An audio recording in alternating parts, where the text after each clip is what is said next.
All right, welcome back everyone. Hope you're doing well. So today's video is on variables. What exactly is a variable? Um, this is something that kind of starts to come about in algebra, maybe a little before algebra. So we're just going to kind of introduce this topic today. So first off, what even is a variable? What does that even mean? Variable, think in your head, can you define a variable before I tell you? Any ideas? All right, let's see if you are right. So, a variable is a symbol, which normally we're going to use letters, but technically any symbol really is fine, and it's going to represent a number.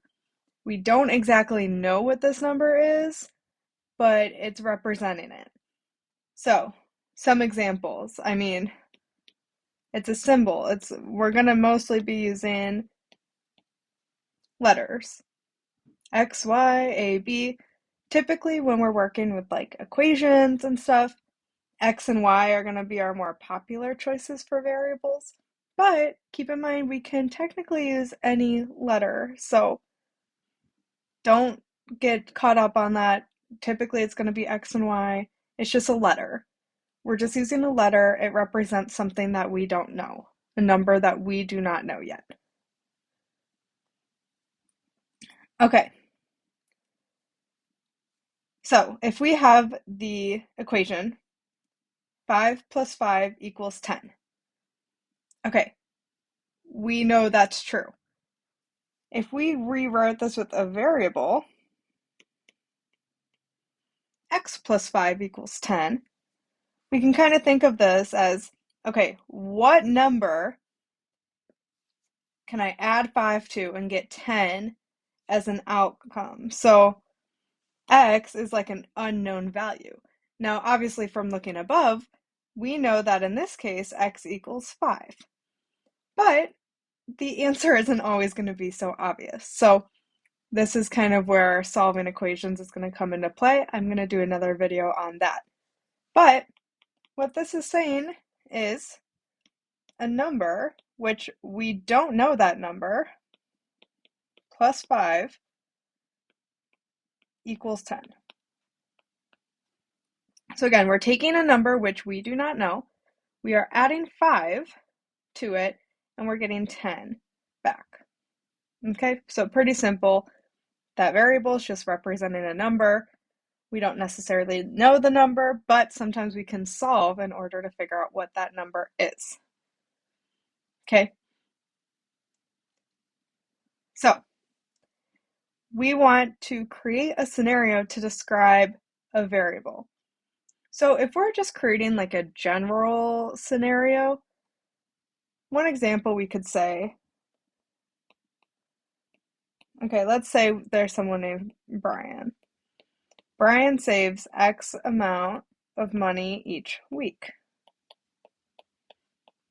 This is an example of a scenario with a variable, a general one, right? I have no idea how much Brian saves each week, but he saves a certain amount. That amount, since we don't know the amount, we're just making this up, X. We're just going to call it X. I could have said saves A. A wouldn't really, that would just sound like a sentence, but you could say saves Y amount. We could have said saves H amount. It doesn't matter what the variable is. If you're unsure, a lot of times we're just going to stick to X. All right, so if we want to create a scenario for these two expressions below, I'm going to do the first one to kind of give you guys an idea of what I mean by this, and then the second one you guys can try on your own. So x plus 3. Notice this isn't an equation, we're not solving anything, it's just an expression. So let's pretend that we have 3 books and get x more. So we already have 3 books. We're adding a certain amount more, we're not sure. This is going to result in the total number of books.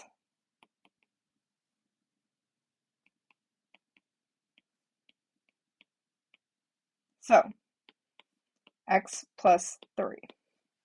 We don't know. We know we have at least 3 books. We're adding x amount more. We're not sure what that x value is. It could be we're adding 1 more book, 2, 3, but we're adding something to it. And whatever that outcome is going to give us the total number of books. All right. Take a minute, do this next example. It can be anything. It doesn't have to be books. What is an example of how to create a scenario for this expression?